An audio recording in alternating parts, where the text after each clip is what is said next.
The first thing I noticed was the quiet, not the kind that comes from an empty house, something more specific, the kind that follows something being removed. I set my bag down, walked past the kitchen and opened the garage door. That for a second I just stood there, like I'd walked into the wrong house. Then I stepped forward, looked at the floor, the corners, like maybe I'd missed something obvious. I hadn't. I didn't panic. That came later, in smaller forms. At first, I just went through possibilities. Did I leave it somewhere? No. Did I lend it? Definitely not. The keys weren't where I usually kept them either. That's when the thought shifted, from confusion to something more deliberate. I called my mom. She answered on the second ring, casual. "You're back already. Where's my car?" I asked. A pause. Not long, just enough. "Oh," she said, like she'd almost forgotten. "Your brother needed it." I didn't respond right away. "Needed it," I repeated. "He liked it," she said. "You weren't using it." I sat down on the edge of the couch, not because I felt weak, just because standing suddenly felt unnecessary. "You gave him my car. It's just a car," she said. "You can share." That word didn't land the way she intended. It didn't soften anything, it clarified it. I went over that evening. They were both there. My brother, too. He had the keys in his hand, turning them slightly, like he was still getting used to the weight. "You could ask," I said. He shrugged. "They said it was fine." Of course he did. My dad stepped in, not aggressively, just firmly. "You're overreacting," he said. "It's family." I looked at him. "It's mine." He sighed, like I'd made things more complicated than they needed to be. "You don't need something like that right now," he said. "He does." "Why?" No answer. Not a real one. My mom crossed her arms. "You've always been like this," she said, "holding on to things." I almost laughed, not because it was funny, because it was so familiar. I didn't argue after that. There was nothing to argue with.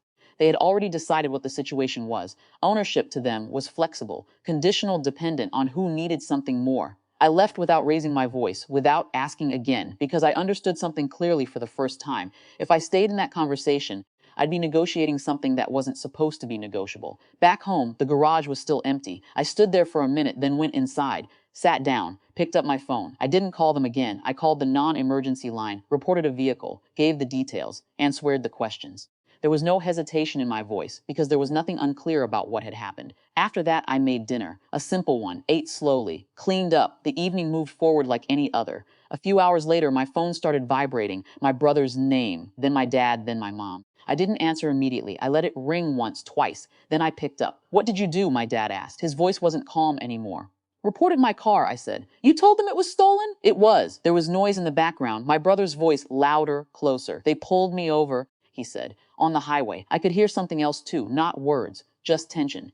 "They had their guns out," he added. I didn't say anything, not because I didn't have a response, because there wasn't anything that needed to be said.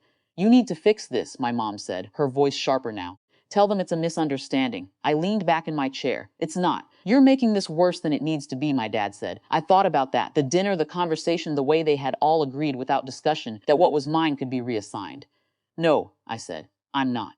They kept talking, explaining, reframing, trying to pull the situation back into something manageable, something informal, something that could be adjusted without consequence. But it had already moved past that.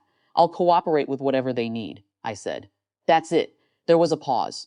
Then my brother again, quieter this time. "You could just ask for it back." I closed my eyes for a second. I did. The call ended shortly after that, not resolved, just finished. Later, there were more messages, more calls, different tones, less certainty, more urgency. I read them. I didn't respond to most, not because I was ignoring them, because I wasn't responsible for managing what came next. The next morning, the garage wasn't empty anymore. I stood there for a moment, looking at the car, same as before.